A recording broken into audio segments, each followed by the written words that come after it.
여러분 안녕하십니까? 헬로티비 뉴스입니다. 의장 선출을 둘러싼 양주시의회 파행이 길어지고 있습니다. 여야 정치권의 기싸움에 지역사회의 피해는 늘어나고 있는데요. 해법은 없을까요? 오늘은 양주시의회 문제를 집중적으로 다뤄보겠습니다. 먼저 양주시의회 갈등으로 인한 피해 상황을 이재필 기자가 보도합니다. 지난 6월 25일 열린 양주시 의회 임시회 본회의. 앞으로 2년간 의회를 이끌 후반기 의장단을 선출할 계획이었지만 파행으로 끝났습니다. 국민의힘과 더불어민주당이 4대4 동수인 가운데 의장 선출을 두고 여야가 합의를 이루지 못했기 때문입니다. 본회의에 참석하신 재선 의원이 4분으로 연결 정수가 충족되지 못하고 있습니다. 이에 더 이상 회의를 진행할 수 없어 정회를 하도록 하겠습니다. 정회를 선포합니다.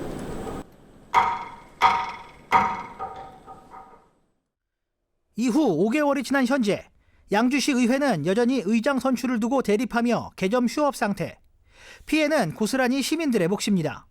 특히 추경 등 예산 처리가 지연되면서 지역 주요 민생 사업이 차질을 빚고 있는 상황. 장기 요양급여는 이미 한 달 넘게 연체됐고 저소득층 약 4만 2천 명의 생계가 달린 기초급여와 생계급여는 당장 다음 달부터 예산이 바닥납니다. 보육교사와 양주시 공무원들의 급여도 위태롭습니다. 산후도우미 지원 사업은 임금 체불 문제까지 발생했습니다. 이제 관리사님들 인건비를 지급을 해야 돼요. 제일 중요한 부분이. 저 같은 경우는 이제 마이너스 대출 통장이라든지 대출 그리고 이제 주변 지인분들한테 돈 좀 빌려가지고 지급하고 있어요. 상황이 이처럼 위급하지만 양주시 의회는 여전히 대립만 할 뿐 움직이지 않습니다. 보다 못한 시민사회단체는 1인 시위에 돌입했습니다. 10월 31일까지 정상화를 해라라고 또 말을 했는데 아무런 반응이 없고요. 그러기 때문에 저희 시민단체에서는 이렇게 해서는 안 되는구나, 전혀 움직임이 없구나, 이래서 저희가 1인 피켓 시위를 오늘부터 진행하기로 했습니다. 지역의 목소리에 귀를 기울이지 않는 양주시 의회. 시민들은 여야 정치권에게 하루빨리 양주시 의회를 정상화시킬 것을 촉구하고 있습니다. 헬로티비 뉴스 이재필입니다. 양주시의회 의원들이 이렇게 오랫동안 의장 선출을 두고 갈등을 빚는 원인의 중심에는 합의서가 있습니다. 더불어민주당 의원을 후반기 의장으로 선출한다는 내용이 담겼는데 국민의힘이 법적 효력이 없다며 당내 의장 후보를 낸 겁니다. 이를 두고 전문가들은 합의서의 법적 효력을 떠나 의회 파행 장기화는 의원들의 정치적 책임 부족이라고 지적하고 있습니다. 이어서 김신혜 기자의 보도입니다. 2년 전 양당 의원들이 작성한 합의서가 공개된 건 후반기 의장 선출을 위한 임시회가 예정됐던 지난 6월 25일. 국민의힘이 합의를 어기고 후반기 의장 후보를 내자 더불어민주당이 회의 출석을 거부하고 연 기자회견에서였습니다. 합의서에는 전반기 의장은 국민의힘 의원으로 선출하고 후반기 의장은 민주당 의원으로 선출한다는 내용이 담겼습니다. 어떠한 경우에도 이를 지키고 이행할 것을 확약한다는 조항과 함께 전체 의원 8명의 자필 서명도 있었습니다. 민주당은 국민의힘이 합의를 지키면 의회는 정상화된다는 입장. 전반기에는 저희가 이미 국민의힘이 하기로 한 것에 대해서 저희가 동의를 해준 것이고 후반기는 당연히 민주당이 해야 되는 게 맞고요. 국민의힘은 지난 2년 동안 민주당 의원들에 대한 신뢰가 깨졌다며 합의서는 법적 효력이 없다고 주장하고 있습니다. 민주당이 강수현 양주시장의 돈봉투 사건과 총선 과정에서 폭행을 당했다며 국민의힘 의원들을 고소고발했기 때문으로 풀이됩니다. 우리가 좋아서 했든 싫어서 했든 했으면은 우리가 그 합의를 지킬 수 있게끔 그 사람들이 해줘야 정상인 거지. 실제로 합의서는 어떤 의미와 효력이 있을까? 법률 전문가는 합의서만으로는 강제할 수 있는 건 없다고 말합니다. 합의서는 법률적인 강제력은 없다고 판단이 됩니다. 말하자면은 양해각서, MOU 정도의 의미가 아닐까 생각합니다. 또는 말로 하는 약속을 문서화한 정도의 효력밖에 없다고 판단이 됩니다. 다만 전문가들은 합의서의 법적 효력의 여부를 떠나 정치적인 책임을 다하지 못하는 상황이라고 꼬집었습니다. 의원 본연의 역할에 충실하지 못한 결과가 이어지고 있다는 겁니다. 이거는 법적인 문제 또는 법 해석에 대한 문제보다는 지방의원의 본연의 역할, 공공성을 지향하고 지역 주민의 입장에서 본인들이 결정하는 그런 정말 좀 과감한 합의가 좀 필요하다. 그런 것들을 좀 촉구한다는 말씀을 드립니다. 의회 파행 장기화로 민생 사업에 타격이 이어지고 있는 가운데 의원들의 책임 있는 결단이 필요해 보입니다. 헬로티비 뉴스 김신혜입니다. 네, 계속해서 양주시의회 파행 사태와 관련해 김소영, 김신혜 기자와 이야기 나눠보겠습니다. 스튜디오에 두 기자 나와 있습니다. 안녕하십니까? 네, 먼저 김신혜 기자. 의원들이 정치 싸움을 이어가면서 시민 피해가 상당한 것으로 보입니다. 네. 피해 상황 한 번 더 정리해 주실까요? 네, 가장 큰 피해는 아무래도 돈이죠. 양주시가 민생사업 예산을 추경으로 세워서 의회에 올렸는데 이게 의회에서 제때 통과되지 못하면서 예산이 부족해진 상황입니다. 앞서 리포트에도 나왔지만 지원금을 받아서 운영되는 산후조리원 같은 경우에는 그 업체들이 아직 받지 못한 돈이 2억 원이 넘고요. 돌봄이 필요한 어르신들의 장기 요양 급여도 한 달 이상 연체된 상태입니다. 이외에도 수십 개의 사업에 차질이 빚어지고 있는데요. 양주시가 지난 25일에 다시 한번 추경 예산을 세워서 의회에 제출했는데 만약에 이 예산마저 12월 안에 통과되지 못한다면 저소득층의 기초연금부터 공무원들의 월급까지 수만 명의 생계가 영향을 미칠 수 있는 그런 초유의 사태가 벌어질 수 있는 상황입니다. 그런데 이렇게 시민들이 좀 불안해하는 상황임에도 불구하고 의원들은 회의를 열지 않고 매달 400만 원에 가까운 월급을 받아왔는데요. 5개월 동안 의원 8명 전체가 받은 월급이 1억 5천만 원에 달합니다.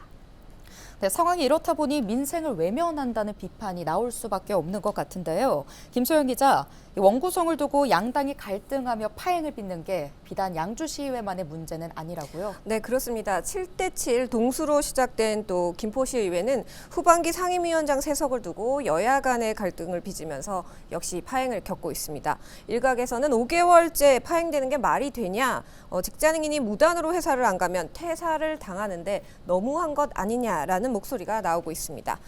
광역의회인 경기도의회도 전반기 의장당 구성을 두고 갈등을 겪었는데요. 역시 국민의힘 78명 그리고 민주당 78명으로 양당이 각각 절반씩을 차지하면서 의견 대립이 이어졌습니다. 의장 선출 방식의 이의 제기를 하게 되면서 개원 후 한 달 넘게 또 양당이 기싸움을 하다가 결국 합의를 하게 됐는데요. 경기도회는 회의 규칙을 수정하는 일까지도 발생했습니다. 동수로 시작된 도의회는 33일이 지나서야 개원을 했고요. 빨리 처리해야 할 역시 예산 심사 이 등이 미뤄지면서 자리 싸움만 하고 있다는 여론의 문매를 계속 받고 있었습니다. 네, 비슷한 상황인 것 같은데요. 갈등 속에서도 민생을 위한 노력은 있었는지 궁금합니다. 경기도의회 후반기 의회에서는 진전이 있었나요? 네, 후반기 의회에서는 다행이라고 해도 될 만큼 이제 전반기처럼 그런 상황이 발생하진 않았습니다. 근데 전반기에 수정했던 그 회의 규칙을 토대로 의석수 변동이 있으면 투표로 선출한다. 합의안에 따라서 이번에 그 국회의원 선거 이후에 동수가 깨지면서 다수당이 된 민주당 김진경 의원이 의장으로 확정이 됐습니다. 그런데 운명의 장난처럼 국회의원 선거 후에 일부 의원이 개혁신당에 입당하게 됐고요. 그리고 말씀드린 것처럼 민주당이 다수당이 됐지만 같은 당 의원이 별세하면서 하반기도 76대 76 이렇게 동수를 이루게 됩니다. 큰 틀에서 보면 여야 동수인 의회가 주로 논란이 발생하고 있습니다. 민생 예산과 관련해서 양주, 김포시 의회처럼 최근 경기도에서도 예산 이슈는 있었습니다. 국민의힘에서 본회의 보이콧을 선언한 건데요. 경기도 예산은 31개 시군과 매칭 사업이 아무래도 많다 보니까 정례 보이콧으로 인해 도의 민생 정책 사업 예산 수립에 차질이 불가피할 수 있다라고 생각이 들었습니다. 그래서 보이콧 장기화로 올해 예산안이 확정되지 않을 경우에는 도는 준 예산 체제로 새해를 맞이해야 합니다. 준 예산 체제에서는 신규 정책 사업과 양주시의회처럼 각종 지원금 사업 등의 예산 집행이 정지되면서 사업의 대상자가 되는 도민들이 또 큰 피해를 입게 되죠. 그런데 다행히 국민의힘은 본회의는 보이콧을 했습니다만 그 행정사무감사는 참여하겠다는 뜻을 밝히면서 예산 편성 관련된 우려는 일단락이 됐습니다.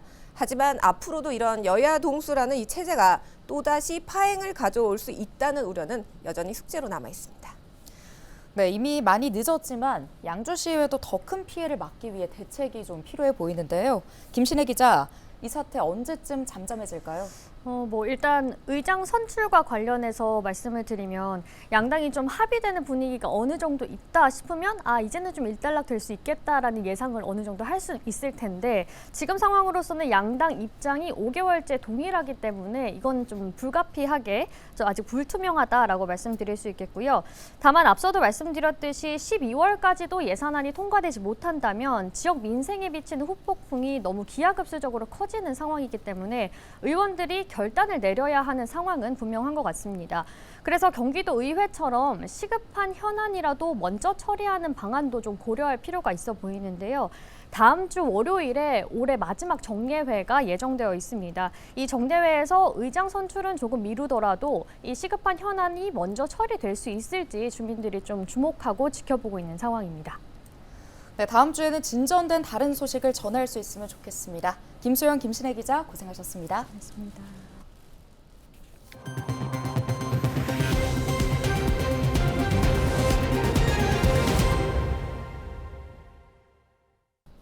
양주시가 지난 28일 오후 경기 섬유종합지원센터에서 2024 양주시 산업단지 투자 설명회를 개최했습니다. 설명회는 양주 테크노밸리와 은남 일반산업단지의 조기 분양을 위해 마련됐는데요. 행사에는 약 200명의 기업 대표와 투자자들이 참석했습니다. 시는 지역 내 분양산업단지 현황과 세제 지원 사항, 양주 허브센터 투자 사례 등을 설명했는데요. 특히 강수현 양주시장이 직접 나서 양주시의 경쟁력을 발표했습니다.